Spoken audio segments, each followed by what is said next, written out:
Skylar mentioned that unfortunately it's impossible for me, to have that focus and to have that self-control. So she said it's impossible for me due to the way that my mind works. And that, on one hand, is just got to be the most terrifying and difficult circumstance that here I am and my mind can control me and force me to do things that are self-destructive. But as Raghunath was saying, is that, people that are experiencing recovery often recognize that even though it was such a low point, it was actually a blessing when I kind of got it, right? Even that, in a sense, is kind of a yogic insight that a lot of people that don't have that issue may never get in this life. Is that my mind is something separate from me, my senses are something separate from me. They've got their own agenda and they're dragging me around. If hitting rock bottom is the only way we're going to realize that, then in one sense, hitting rock bottom is a fortunate situation. It gives us a real chance to make the most of this life. So I'm with you, Skylar. My heart goes out to you to have to deal with that kind of condition. Let's make the best of it. And as Raghunath was saying, my answer here is Bhakti Recovery. Om Namo Bhagavate Vasudevaya. Om Namo Bhagavate Vasudevaya. Om Namo Bhagavate Vasudevaya.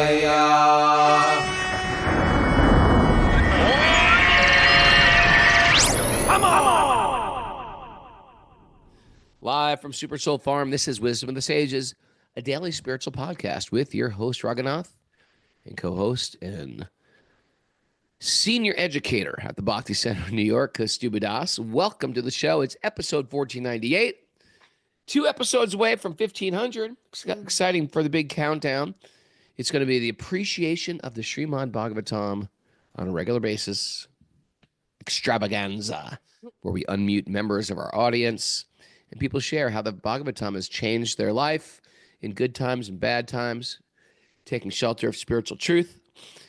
Here with Miss Mara on a snowy Saturday morning, sleep-in Saturday. Good morning, Miss Mara. Good morning. On a Q&A day with Mr. K, with Special K.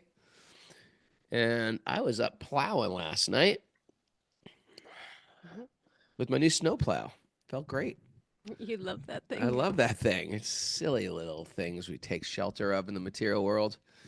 Little comforts. Good morning, Mayapur. How are you today, Kaustubha? I don't know if I can speak for all of Mayapur, but I'm very good. Friday. Today's Saturday. Today's Saturday. That's what I said. We are steeped in the Christmas spirit here, wrapping presents for the kiddies. Yeah, Mara's a very good rapper too. I don't mean hip hop rap, street rap, street music from the 80s. I mean, or gangster rap. She's good at rapping presents. Thanks. Want to make an announcement, Miss Mara? Yeah. Tomorrow we've got an interview day at 8 a.m.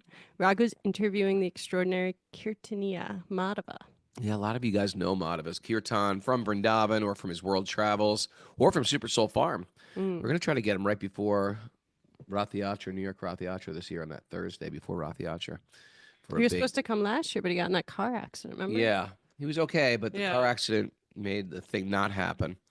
So anyway, and he came the year before, which was wonderful. So we're going to try to get him again this year. Yeah. Maybe we can persuade him live to commit to it. It's nice to put him on the hot seat. Really pressure him into it when he's in a public setting. He's too embarrassed to say no. Yeah. And last minute announcements we got some extra space for Italy. It's going to be a big event this year, which is all the more fun. We're going to go to wonderful places, swim in wonderful places, visit historic places, eat wonderful food, sing with beautiful people, and be in the backdrop of the Villa Vrindavan. It's an old palace turned into a Krishna temple.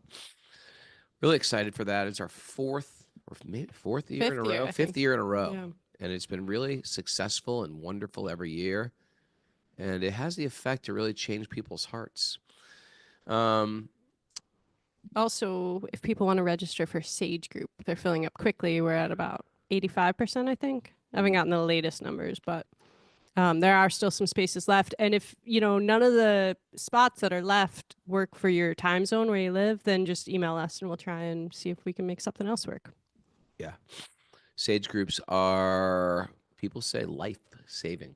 Yeah. And life-enhancing. Transformative. It's a life-enhancing community. All right, so today's the day we take questions from our audience, people writing questions. If you have questions, you can email them to Miss Mara, wisdomofthesages108@gmail.com. And we're going to start off today, Kaustubha, with Chris D. Chris D, not Christy. Not Christy. Chris D. And she wrote in via email. He. I think. It's a he? Wow. We don't one know. of those. Chris, so I assume it's a he, but Okay. maybe I'm wrong. So, Christy says, I pulled down my very old copy of the Sri Ishopanishads recently, and in it, Swami Prabhupada notes a distinct delineation between beliefs in a personal and impersonal God.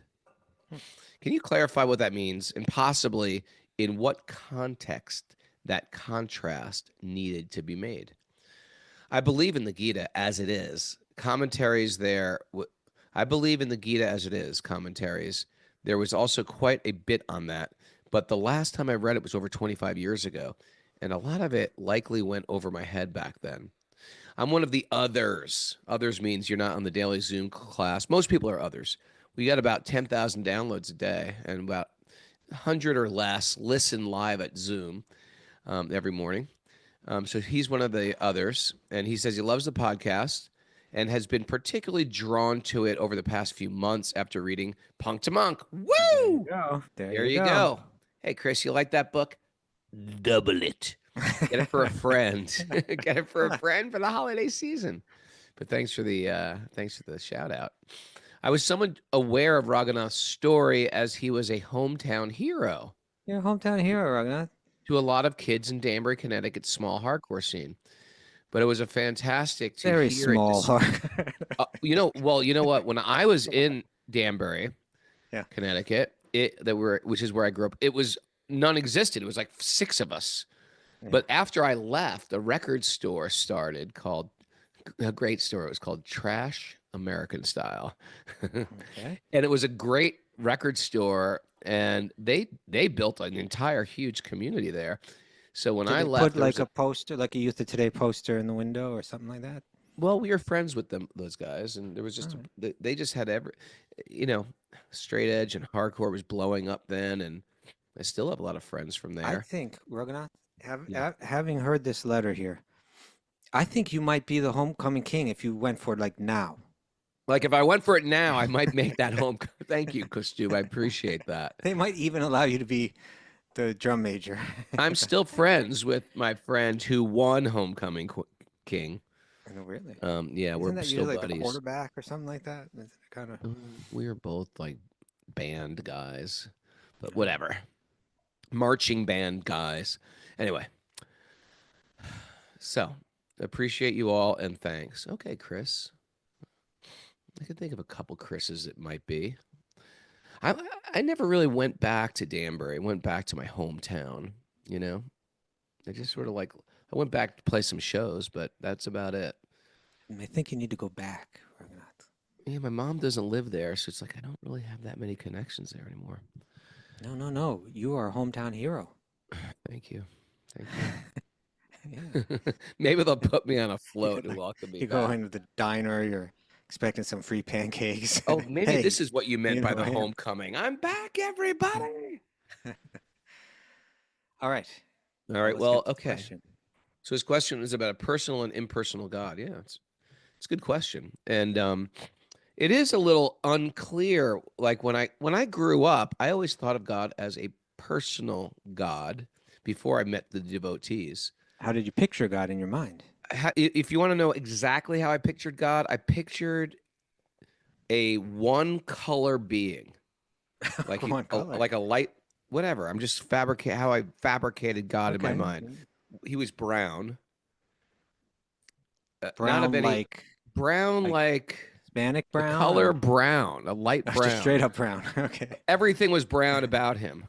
Like his face, his hair, his clothes. He was all just a brown being. Are you sure Sitting this in a is brown personal chair. conception? This was my personal conception. Okay. And Jesus was sort of sitting near him on a slightly smaller chair. You know, Okay. you're asking how I was a child. That's how I I know. pictured God to be. Fair enough. Now, a lot of times when you grow up with the idea of personal God, praying to God, fearing God, God is your authority, asking God for favors, asking God for wealth or health or girlfriends. I would pray for girlfriends when I was a kid. I just went.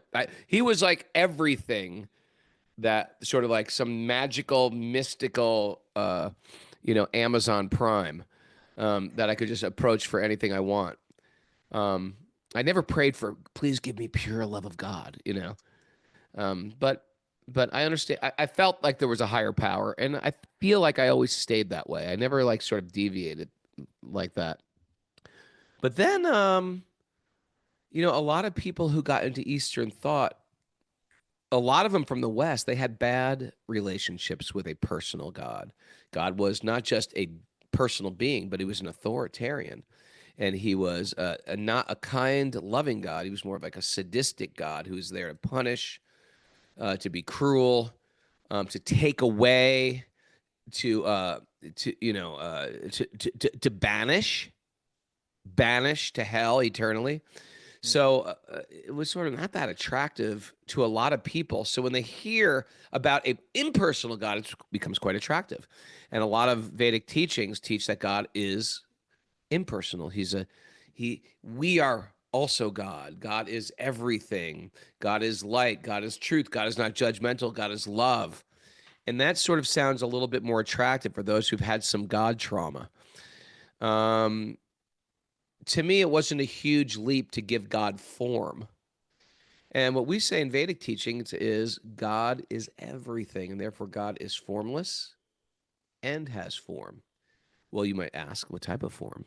Unlimited forms, unlimited types of forms. And this is what this whole week's study of the Srimad Bhagavatam was, that Krishna accepts roles. The Lord accepts different roles like costumes, like Robert De Niro plays different. He plays a comedic actor, and then he plays like a villain, and then he plays like a mafia guy, and then he plays like a silly friend.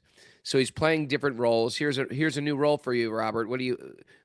Okay, I can do this. I can do this. And the Lord is the best of all players because he can assume so many different forms. So we worship the original form of Lord Vishnu. They say is a sweet cowherd boy, Lord Krishna. But we also accept that God can play many roles, and in his avatar. But also that God can also be seen throughout the universe as everything within the universe is God in one sense. So that's how we see God. He's both. He's the sun globe and he's the sunlight. Yeah, that's a common metaphor that's used. If God is like the sun, then we are like the sunlight. The sunlight has the qualities of the sun, but one is the origin of the other. The sunlight is dependent on the sun. The sun is the origin of the sunlight. So we have the qualities of God. We're eternal. We're conscious and full of knowledge and blissful by nature. But God is the source of all of that, and we're just a very small little spark of it, a little sample of it. But yeah, let's get it. Let's go right into it. It's such a fundamental question, so it's good that Chris comes out with it, and it is something that people may wonder about. So it's always good to go back and clarify. But when we're approaching these Vedic texts, these Eastern Sanskrit texts, for the Western mind, it's a little different. It's not just going to come out and say, here's the straightforward teaching, accept it, and we're done. Rather, it's a very wide body of texts that's going to come and meet you where you're at. If you got issues with a personal God, then it's going to give you God's impersonal manifestation that you can approach. you know, Mm. and it's going to speak about that in such a way where it's going to sound like it's the best thing that you could go for. Mm. But then it's also going to talk about the personal form of God. It's going to describe that as the best thing you can go for. And this led to, you know, centuries of debate between is Mm. God personal or is God not personal, right? Essentially, there's two schools. You know, one We says, can settle that debate right now. all right, Is God's both? fair Thank you. enough. Drop I'm mic not sure drop. if you settled it, but Well, is God personal or impersonal? God's both. There you go. well, some people wouldn't accept that. So that's, you know, that's that's why I don't know if you've settled it. But you settled it for me. I'll Thank you. accept that. Okay. Yeah. So let's just, you know, let's just break this down briefly because it's so important. If there's two basic conceptions. When we say God is impersonal, or we could say non-personal, right? God's not a person, but God is like a formless energy. There's an implication that goes along with that, and that is that formless energy is all that there is in truth.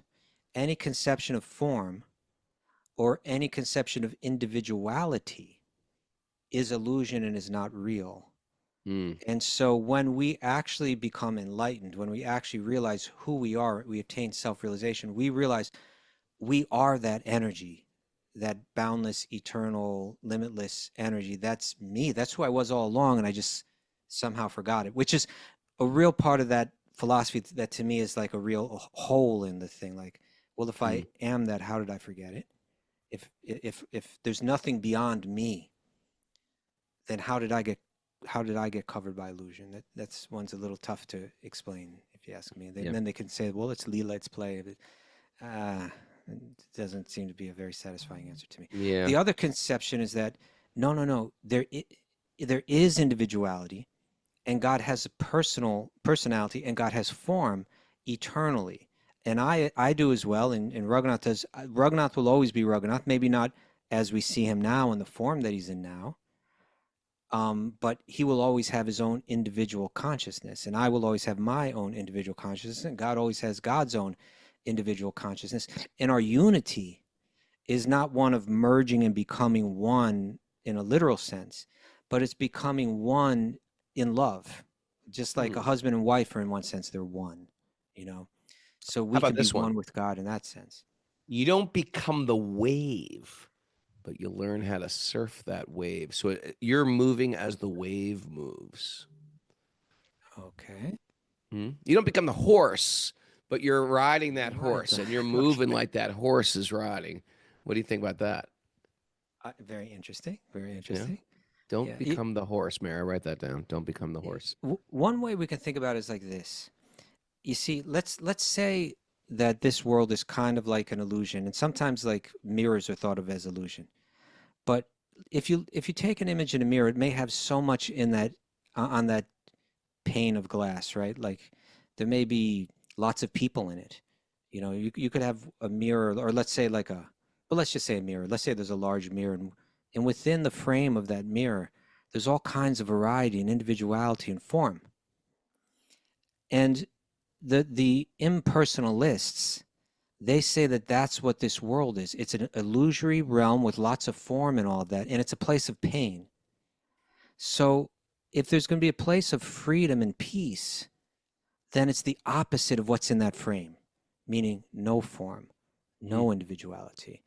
We would say that it's the opposite in a different sense. We would say it's the opposite of, just like when you have a mirror, it has form and it has individuality, but it's backwards. So we would say that the opposite of a mirror would be the real thing, which looks very similar but is turned the other way, right? It's the backwards of it. Sometimes we also say, what's the opposite of being $1 million in debt? It's not being free of debt, it's having $1 million. Right. So we say, yes, material form brings misery. Material individuality brings misery. But there's such a thing as spiritual form and spiritual individuality that are the exact opposite of material. And no form and no individuality is a neutral state. It's not our full potential. It's just kind of like some kind of middle ground that you can't really last at for very long. So, in Radhanath Swami's book, The Journey Home, this question was kind of like the fundamental question of the book, right? He's traveling all over India. He's meeting different spiritual leaders, different kind of sadhus, different kind of yogis, and some of them are some of them really impressed him, and some of them were disappointing in different ways. But some of them, like, were saying God ultimately, you find, when you get to the highest truth, you find that you are God and that you are that one energy. You were that all along. And others are saying, no, no, no, God is a person that manifests, as you were saying, Raghunath, in all kind of varieties of amazing forms. But ultimately, God is that one person, and you are a person, and you will always be a person. And in perfection, you have perfect love with that being and with all beings. And he was trying to get to the bottom of that, because he was hearing the same kind of thing, and people were deriving it from the same kind of books. And then he heard Srila Prabhupada speak on it, and he put that question to him, I hear some people tell me God is an impersonal energy. Some people tell me God is a personal form. Can you tell me your answer for that? And he went to the Srimad Bhagavatam, a very famous verse in the Srimad Bhagavatam, eight chunks. Oh, no, not that one. Brahmeti Paramatmeti Bhagavaniti Shabdite. That Vedanti Tattva Vidas, that those that know the truth, those that really have penetrated it to the deepest level, they understand that one God manifests in three different ways. That the same God manifests as impersonal divine energy, manifests as a localized form within the heart of every living being, Paramatma, Brahman, Paramatma, and ultimately the source of all of that is Bhagavan, is the personal source. And so when you read Prabhupada's books, having that background knowledge will help you as you go forward. Very good. All right. Very good. I grew up in this Judeo-Christian tradition, and we hear so much about the Abrahamic traditions, and then you hear about these Sanatan Dharma with God as everything, God as one, or maybe Buddhists where we're all nothing. I believe that Prabhupada really created the synthesis to bring this all together, which is the teachings of Lord Chaitanya, and this: we are simultaneously one with God, yet different from God. We are God-like, but we're tiny. We're like a drop from the sea, and that is huge. I've never had something make so much more sense to me than that phrase, and that's why I am a devout follower of Chaitanya Mahaprabhu. All right, we have another question here. This is from Skylar from Canada, and she emailed us. Hello. I have a question that I desperately need an answer for, if you are willing to answer it. If we got an answer, we're going to answer it. Just for context, I'm in recovery for drug addiction, and I am over 30 days clean. Congratulations, Skylar. Anyways, I have been aware of Krishna Bhakti for a long time, and I have been going to a temple on and off for a couple years now. I have been trying to move forward with it, but my drug addiction and my other issues have been keeping me stagnant. On Thursday's podcast, you were talking about single-pointed focus when it comes to bhakti, diving into my bhakti practice and shaking off tamas. Unfortunately, this is impossible for me to do to the way my mind works. I would use the analogy of a herd of elephants moving in every direction, right? Sometimes people say herding cats, but herding elephants perhaps might be a better analogy. My biggest tendency is to take the easy way out of things. My biggest tendency is to take the easy way out when things get difficult. What steps do I finally move forward in my bhakti practice? And how do I finally break through this? What a great, beautiful question. And we want to really, really encourage you on your spiritual path, Skylar. You want me to jump in first, Kaustubha? All right. First of all, yeah, it's a noble quest. And like within 12-step recovery, they say sometimes our addiction becomes our greatest blessing. Why? Because it took a type of rock bottom for me to realize I'm going to either die or I'm going to recover. And sometimes in such a distressed situation, we're forced to go up. We have no other option but to move forward. So congratulations. And the best way to move forward in your bhakti practice is you keep people into bhakti around you at all times. You keep people into bhakti that inspire you around you at all times. We also have the Bhakti Recovery group. I'm going to put that out there. Their website is bhaktirecoverygroup.org.com. Okay. And it's the association with Krishna's devotees, Krishna's message. Just like if you're in 12 step, I mean, people who are deep into recovery, what do? They go to a meeting sometimes 7 days a week, sometimes 14 times a week, because they need the company. You'll find a lot of things will go hand in hand with our spiritual recovery. We're all recovering materialists, right? But sometimes when you have an alcohol addiction, a drug addiction, a sex addiction, a spending addiction, an eating addiction, it just becomes more and more in your face because life becomes completely unmanageable. So because it's a very obvious what's going on, you realize like, I need this bad. So it's the same thing. You got to find out ways. Now, the interesting thing is for a person in recovery for 5 years, they start to see these meetings not as a burden. Perhaps at first it's sort of like, oh, the cops made me go to, the police. If you get a DUI or something, the police will make you go to that. And you have to get it signed off in a 12-step meeting that you went to a meeting. So sometimes we're forced to go to those meetings due to some crime we did. And in our mind, it's like, what a pain in the neck. I got to sit with these people. I got to share. I have to listen to their stories. I would so much rather be somewhere else. But after a while in recovery, you start to think, this is my safe space. This is my haven. This is my sanctuary. Bhakti becomes like that. Bhakti becomes, it's not just a safe space, it's my joyous space. It's the place where I go to be uplifted. You know, right now I see the guys from Philly over there. It's like Saturday morning, they're at the temple rendering service. It's like, I can't get anybody rendering service who wants to shovel my driveway at 7 a.m. They're happily rendering service at the temple. Why? Because bhakti becomes inspirational. You think, how can I add Krishna to my life? How can I add Krishna's devotees to my life? How can I give more? How can I love more? And their lives become filled with joy. And it's not a burden and it's not a distraction. It is the main thing. And so we practice in the same way a person trying to practice, rehabilitating their walking propensity by using crutches. So we set up the crutches of a morning sadhana, morning reading, morning hearing, like we're doing right now, hearing the Bhagavatam, morning lectures, morning chanting, morning deity worship, even if it's a few minutes a day, even if it's on your ride to work, you're listening to a lecture, and then a little bit in the evening. And then just like the 12-step program and the recovery programs, you get a little bit of a taste for that.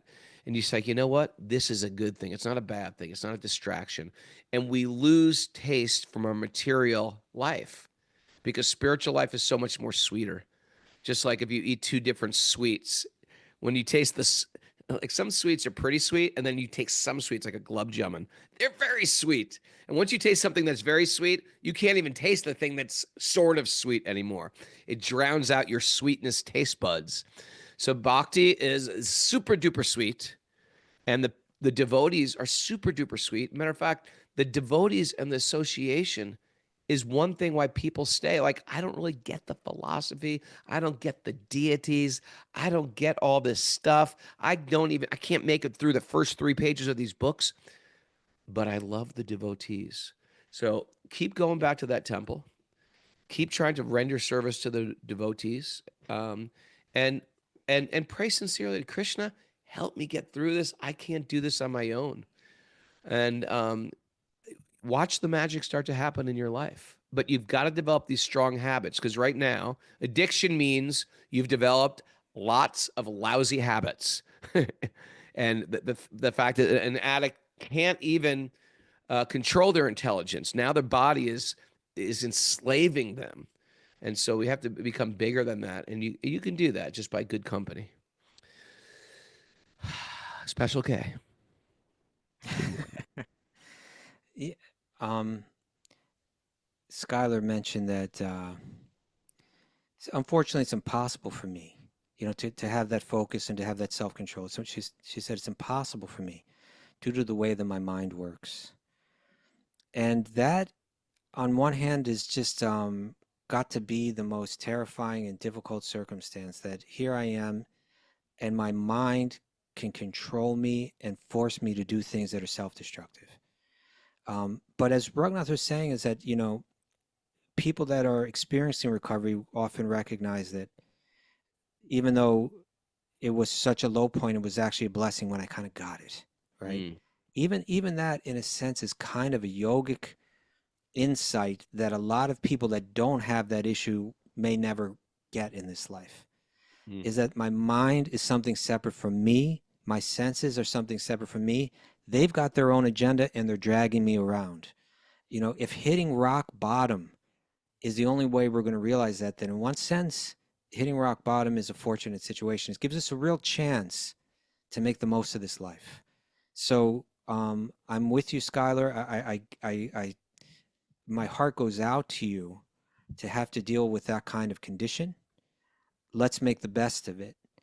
And as Raghunath was saying, my answer here is Bhakti Recovery. Here's people that have the same goal of you as going deeper into their bhakti, but they're doing it in a context of the 12 steps. And these are people, you will, by entering into that sangha, you'll be entering into a community of people. Amongst those people are, first of all, the entire group is people that understand something about what you're going through more than people that aren't going through it. They get it. They really get what you're doing. They're not judgmental. They're all there to try to heal and heal each other together as much as they can. And there's also, amongst that sangha, there's people that are very experienced at this. People have gone through their own personal recoveries and have helped many people go through that recovery process. They know the patterns. It's not that what you're going through, hundreds and thousands of people haven't gone through before you. They recognize those patterns.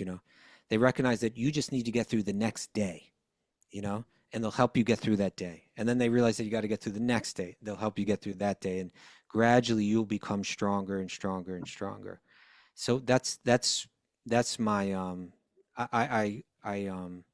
I strongly encourage you, Skylar, to, and as I think, again, as Raghunath was saying, sometimes those kind of recovery programs, to a lot of people are like, oh God, I don't want to have to go through this and hear all these stories, and then I got to open up.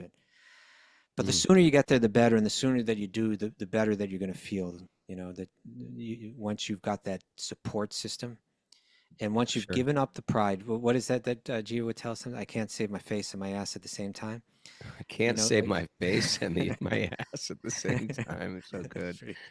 Yeah, so once you expose your ass and really get that out in the open, you're done, and it's a big breakthrough, and now you can really get the help that you need so that you can practice this bhakti. And you may find, Skylar, that the struggles that you've gone through and the depths of despair that you've gone through can actually be powerful building blocks of humility and clarity that will springboard you into a very deep and sincere practice of bhakti yoga.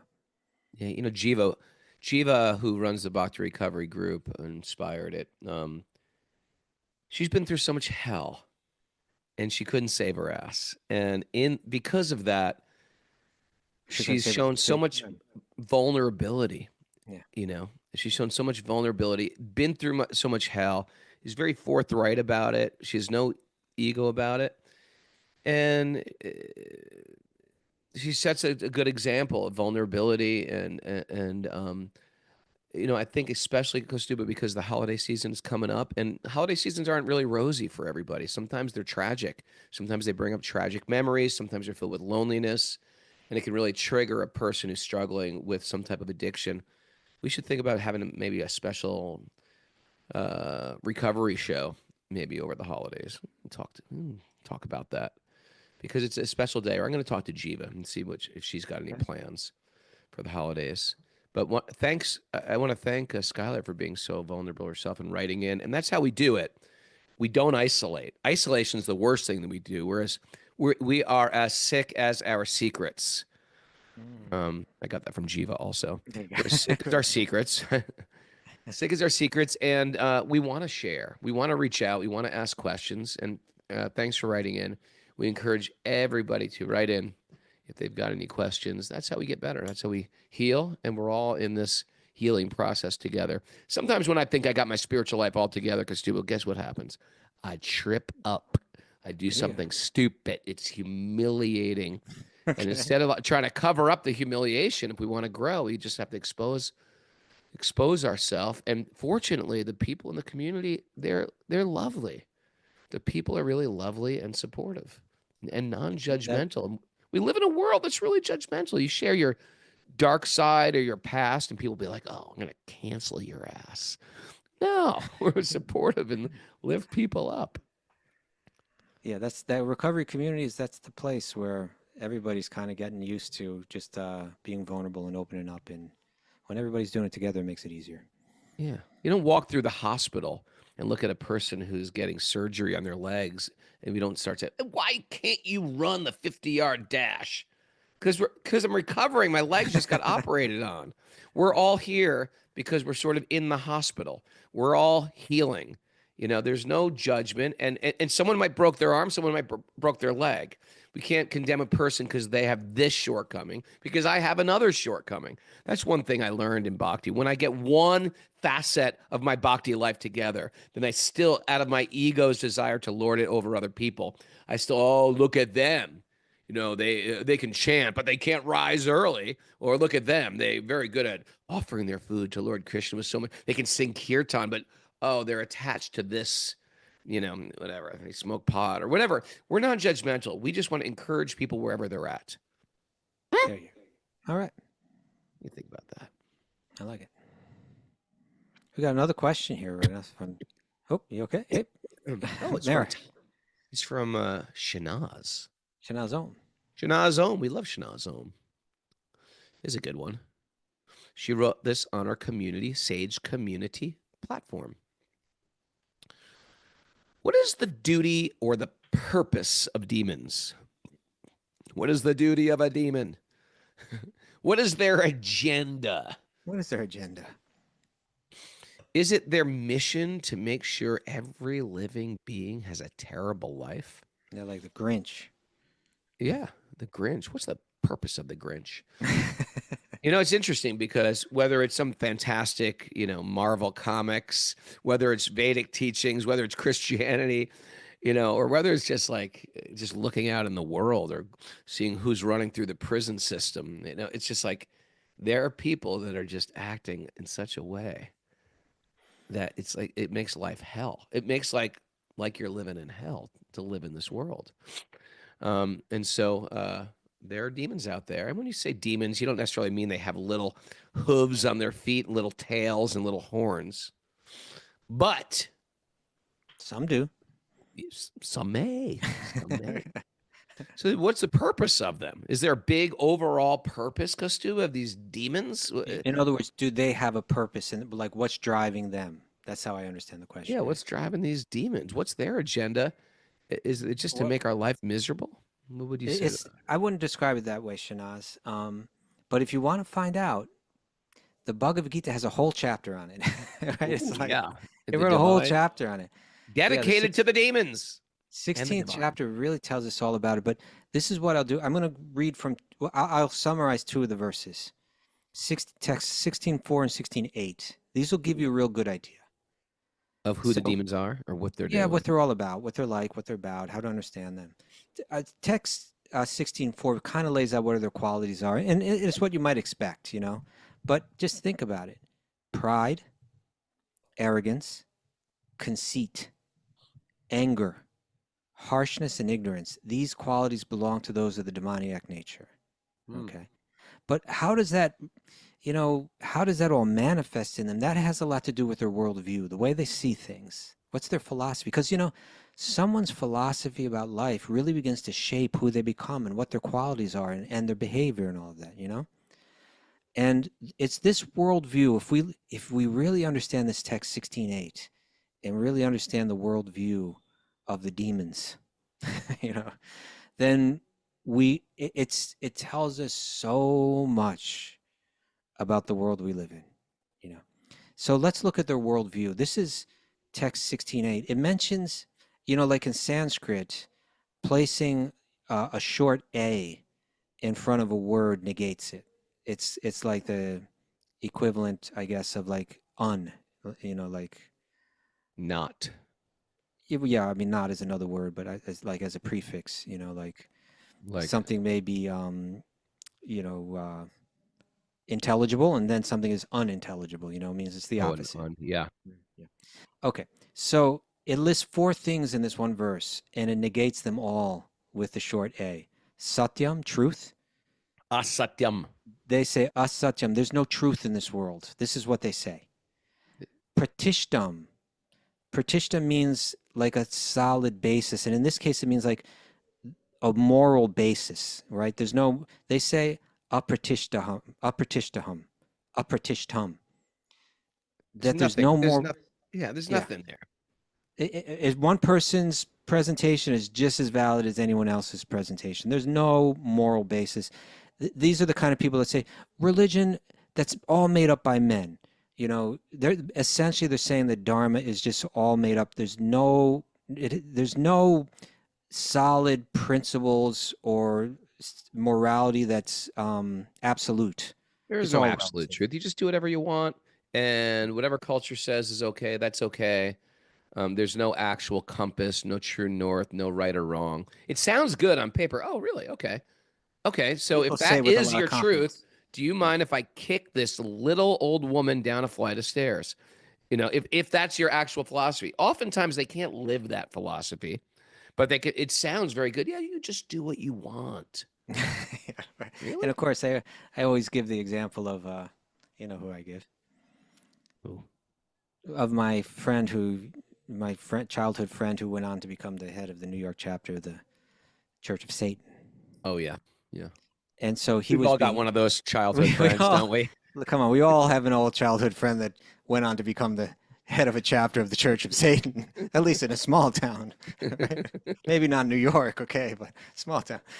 Um, but he was being interviewed on a radio show, and the whole basis of his presentation was that all conceptions of morality are man-made and imposed on us to control us, but ultimately there is no basis for morality. One idea is just as good as the other, and he was going on for 45 minutes just on that point. It's such a poor stance to take. What happened was, then towards the end of it, then the guy said, well, what about something like child abuse? And he said, well, of course. I mean, yeah, of course that's wrong. They You know, it's like, can't okay, they well, there can't goes your put whole it to theory. practice. You can't put it to practice. You It doesn't. can't put that to practice. There is absolute right and wrong. And if there is no absolute right and wrong, I don't want to live in that town, city, or world where there's just Yeah. no laws. How can we even function? Even a household needs certain laws. That's how Well, you I run mean, a household. they might say that there can be laws, but those are laws that we arbitrarily choose. There's no universal, absolute morality that those laws are based on. They're just based on what we came up with. Yeah, I don't buy That's that. I don't yeah, buy that. as I don't buy it either. So they say asatyam, that there's no truth. Well, hey, that's my truth, and you have your truth, and they have their. You know, it's like Yeah. they say that there's no truth. There's no moral basis. There's no dharma. You know, the Vedic literature says, what is it? Dharmams tu shaksat bhagavat pranitam. That dharma is established by Bhagavan. You know, there is a eternal, absolute moral basis, a foundation that everything is built on. And Mm. the more that you're in harmony with it, the more that things go very lovely. And the Mm. more that you step out of harmony with it, the more that there's pain and destruction and suffering. You know, that's a fundamental idea. They deny it. They also say anishvaram. There's no Ishvara, there's no controller, there's no director, there's no plan maker. No, this just all came up randomly. You know, there's no designer behind everything. There's no Ishvara, um, and they also say aparaspada. There's no cause. It was just a big bang. The whole thing, this, Oh. it's like there was no thought behind it. Somehow this all just like popped out of nowhere. These is these ideas that the Bhagavad Gita is saying are the foundation of the worldview of the demoniac. It's so when we say, are they out to just make life horrible? It's not like they're goblins or something that are just out to cause trouble, but they're people that reject, firmly reject the idea that there is any absolute authority beyond themselves, right? And it's from that worldview, when you deny that there's no one beyond me that I in any way need to conform with, that I in any way need to rectify myself in relation to, well, then that develops pride and arrogance and conceit and harshness and so on. And it leads to a very messed up world where you got people on both sides. You got people on the liberal side, you got people on the conservative side that both deny truth. They say things that are like so untrue and it's so obvious, and they say them with such conviction, and they cancel you if you don't, if you don't conform to them, even though they make no sense. And it's becoming like clearer all the time. I saw one person speaking, he was saying like, they're saying, oh, you know who it was that Ricky Gervais? That's it? Ricky Gervais. He's so good. So he was, He's so he said like, the comedians are really stepping forward in this crazy world sometimes, yeah, because they just point out they the actually absurdity. explain the absurd. They explain what's going on, and they point out and they explain it in both ways. And sometimes they agree with both ways, but show how faulty one of the. Yeah. So he was being asked like, who's more responsible for like denying truth at this stage, the left wing or the right wing? And he said, well, there's kind of no left wing or right wing. It's kind of like things kept, instead of just going out, they started going out and curving back until the extreme left meets the extreme right in Absurdville, and it's just like both ends, and both of them are like furiously, calling anyone that hasn't accepted the thing cowardly, and saying they're all part of the problem or something like that. Yeah. So that's the world that we live in right now. It's a world that's where truth has been denied, moral basis has been denied, a controller behind it has been denied, a very cause of the universe has been denied. It's what we've been taught in schools. We've been taught by the demons, according to the Bhagavad Gita, where like, it's what science is not only teaching us, but bullying us into trying to accept. They're trying to, if you're to say, I believe that there's a cause behind the universe, a rational cause, and that has a moral base, and that there's a absolute moral basis to the universe. They want to bully you and throw insufficient evidence at you and say, if you don't accept it, you're a ridiculous believer. I'm not a believer. I'm a person that accepts the facts. You're a believer in some silly, they'll use little language tricks. They'll use intellectual bullying, and they'll push this agenda forward. And it's an agenda, where basically the goal of life becomes satisfying the senses. The Gita is going to go on to basically establish that, the measure of success for the demoniac is wealth, power, status, prestige. And they believe that it's all due solely to their own efforts, right? It's not like in any way I was blessed with this or anything. No, I went out and I got these things for myself. And it creates a colder, harsher world, that their actions become unbeneficial. They become harmful. They lead to social strife and violence and environmental destruction, war, exploitation, They don't know what is to be done and what is what is not to be done. Right? It's so true. Trust the science when it fits our agenda. Right. When it doesn't fit our agenda, get rid of the science. Yeah. It says that they feign religiosity, to kind of create their own philosophies and their own practices, and impose, as if they're very, as if they're very morally good people, But ultimately, they say that there is no reality, and it's essentially, it has to do with the denial that nobody's above me. The denial that there's anything that I need to conform with. It's kind of like a spoiled child that just won't face the reality that, hey, your loving parents are providing everything for you. You can't survive on your own. There's no harm in actually loving them. It doesn't make you a weaker person.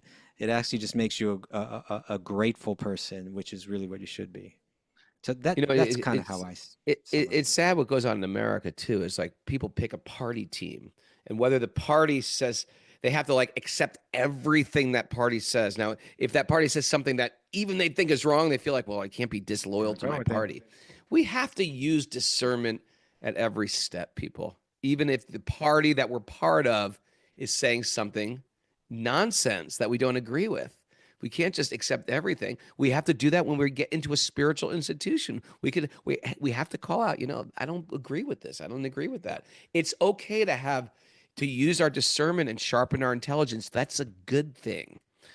Hey, guess what, Kaustubha? Speaking of good things, we did Sweet Baby Krishna last night. Okay. 7:30, and we're going to do another Sweet Baby Krishna tomorrow evening at 7:30, and we're taking people for a journey around Govardhan Hill. Oh, that's nice. You can start calling it Sweet Baby Christmas. Sweet Baby Christmas, yeah. So for those Sage Community Platform members, you can join us. Although I think I might do Instagram Live Sunday too. See if we can just rally up the troops of my Instagram followers. What about YouTube live stream or something? I don't have any followers on YouTube, really. Well, maybe that's because you've never done this before. Wisdom of Sages? Yeah, we could do it on Wisdom of Sages. We can try. I'm having trouble getting into the YouTube account when I tried to live stream it, but we can talk about that off camera, I suppose. Okay. Sweet Baby Christmas is Jesus. Yeah, I guess it is. We're doing Sweet Baby Krishna, slightly different than Sweet Baby Jesus. Slightly different. Maybe you got to do one Jesus one for this Christmas season. Jesus pastimes. Could do that. There's not that many pastimes. He's got a whole Bible, a whole Testament full of them. He's got different Gospels on him. But not as a baby. Yeah, well, there's some baby info there. Just a little baby. Anyway, thanks everybody for joining us today. It is Q&A day. Tomorrow's interview day with Madhava. Looking forward to that.